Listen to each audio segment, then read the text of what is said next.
ಸತ್ತ ವ್ಯಕ್ತಿಯ ಈ ಮೂರು ವಸ್ತುಗಳನ್ನ ನೀವು ಎಂದಿಗೂ ಬಳಸಲೇಬಾರದು. ಒಂದು ವೇಳೆ ಬಳಸಿದರೆ ಅವರ ಆತ್ಮ ಪ್ರೇತವಾಗಿ ಬದಲಾಗಿ ನಿಮ್ಮನ್ನ ಹಿಂಬಾಲಿಸಬಹುದು ಮತ್ತು ಆ ಆತ್ಮಕ್ಕೆ ಎಂದಿಗೂ ಮೋಕ್ಷ ಸಿಗುವುದೇ ಇಲ್ಲ.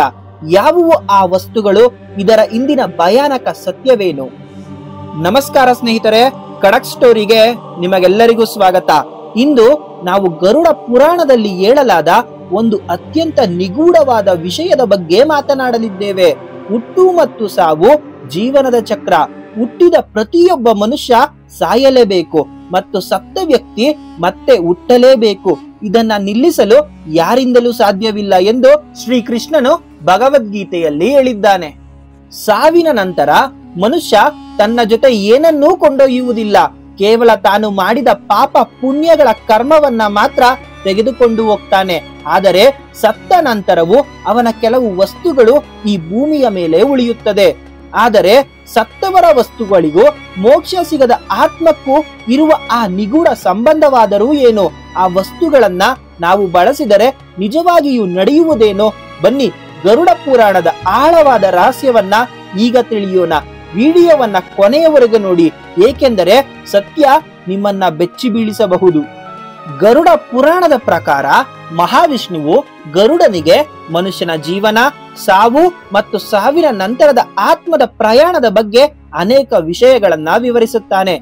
ಮನುಷ್ಯನ ಆತ್ಮಕ್ಕೆ ತಾನು ಜೀವಿತಾವಧಿಯಲ್ಲಿ ಬಳಸಿದ ವಸ್ತುಗಳ ಮೇಲೆ ತೀವ್ರವಾದ ಮೋಹ ಮತ್ತು ಬಾಂಧವ್ಯವಿರುತ್ತದೆ. ಈ ಮೋಹವೇ ಮರಣದ ನಂತರವೂ ಆತ್ಮವನ್ನ ಈ ಭೂಲೋಕದಲ್ಲಿ ಬಂಧಿಸಿ ಬಿಡುತ್ತದೆ. ಸತ್ತ ವ್ಯಕ್ತಿಯ ಶಕ್ತಿ ಮತ್ತು ನೆನಪುಗಳು ಅವರ ವಸ್ತುಗಳಲ್ಲಿ ಸೇರಿಕೊಂಡಿರುತ್ತವೆ. ಒಂದು ವೇಳೆ ಬೇರೆಯವರು ಆ ವಸ್ತುಗಳನ್ನ ಬಳಸಲು ಪ್ರಾರಂಭಿಸಿದರೆ ಸತ್ತ ವ್ಯಕ್ತಿಯ ಆತ್ಮಕ್ಕೆ ತನ್ನ ಪ್ರಯಾಣವನ್ನ ಮುಂದುವರಿಸಲು ಕಷ್ಟವಾಗುತ್ತದೆ. ಆ ಆತ್ಮವು ತನ್ನ ವಸ್ತುಗಳ ಮೇಲಿನ ಮೋಹದಿಂದ ಭೂಲೋಕದಲ್ಲೇ ಸುತ್ತುತ್ತಾ ಅದನ್ನ ಬಳಸುವಂತವರಿಗೆ ತೊಂದರೆ ಕೊಡಲು ಪ್ರಾರಂಭಿಸುತ್ತದೆ. ಇದರಿಂದಾಗಿ ಆ ಆತ್ಮಕ್ಕೆ ಮುಕ್ತಿಯೂ ಸಿಗುವುದಿಲ್ಲ, ಹೊಸ ದೇಹವೂ ಪ್ರಾಪ್ತಿಯಾಗುವುದಿಲ್ಲ.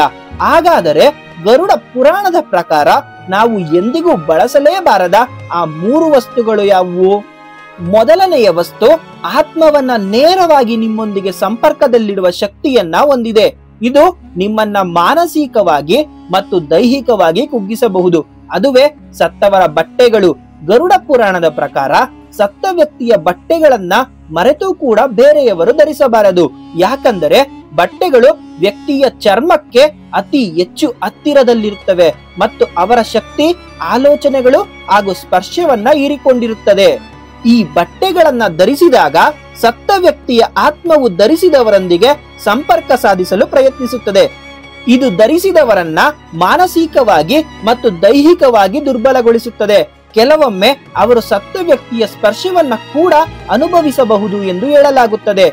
ಇದಕ್ಕೆ ಪರಿಹಾರವೇನೆಂದರೆ ಸತ್ತ ವ್ಯಕ್ತಿಯ ಬಟ್ಟೆಗಳನ್ನ ದಾನ ಮಾಡಬೇಕು. ಹೀಗೆ ಮಾಡುವುದರಿಂದ ಅವರ ಆತ್ಮಕ್ಕೆ ಶಾಂತಿ ಸಿಗುತ್ತದೆ ಮತ್ತು ಮುಕ್ತಿಯ ಮಾರ್ಗ ಸುಲಭವಾಗುತ್ತದೆ.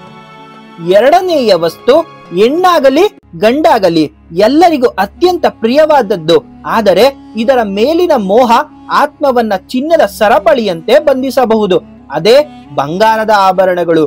ಪ್ರತಿ ವ್ಯಕ್ತಿಗೂ ತಾನು ಧರಿಸುವ ಆಭರಣಗಳ ಮೇಲೆ ಒಂದು ವಿಶೇಷವಾದ ಸಂಬಂಧ ಮತ್ತು ಮೋಹವಿರುತ್ತದೆ. ಇದು ಲೋಹವಾಗಿರುವುದರಿಂದ ಶಕ್ತಿಯನ್ನ ತನ್ನೊಳಗೆ ಹಿಡಿದಿಟ್ಟುಕೊಳ್ಳುವ ಸಾಮರ್ಥ್ಯವನ್ನ ಹೊಂದಿದೆ.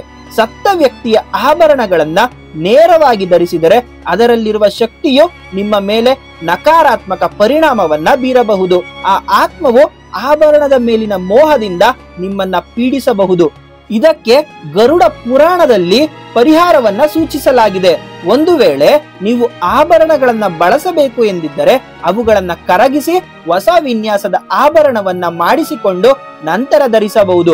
ಒಂದು ವೇಳೆ ಸತ್ತ ವ್ಯಕ್ತಿ ತನ್ನ ಮರಣಕ್ಕಿಂತ ಮುಂಚೆ ಪ್ರೀತಿಯಿಂದ ನಿಮಗೆ ಉಡುಗೊರೆಯಾಗಿ ಕೊಟ್ಟಿದ್ದರೆ ಅದನ್ನ ನೀವು ಬಳಸಬಹುದು. ಇದರಿಂದ ಅವರ ಆತ್ಮಕ್ಕೂ ತೃಪ್ತಿ ಸಿಗುತ್ತದೆ.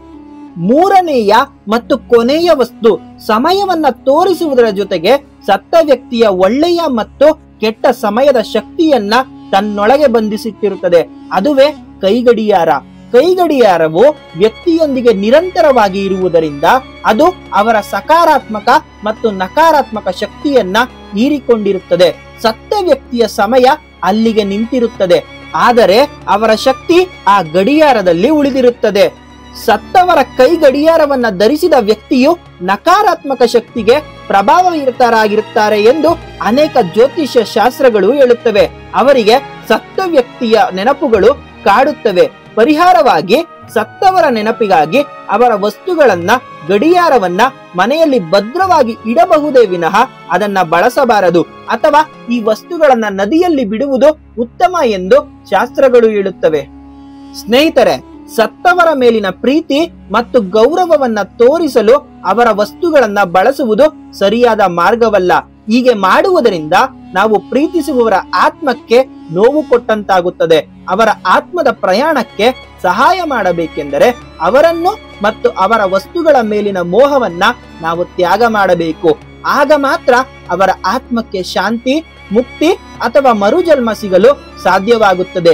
ಈ ಗರುಡ ಪುರಾಣದ ರಹಸ್ಯಮಯ ಮಾಹಿತಿ ನಿಮಗೆ ಇಷ್ಟವಾಗಿದ್ದರೆ ದಯವಿಟ್ಟು ಈ ವಿಡಿಯೋಗೆ ಲೈಕ್ ಮಾಡಿ ಮತ್ತು ನಿಮ್ಮ ಸ್ನೇಹಿತರೊಂದಿಗೆ ಶೇರ್ ಮಾಡಿ. ಅವರಿಗೂ ಕೂಡ ಈ ವಿಷಯದ ಬಗ್ಗೆ ತಿಳಿಸಿ.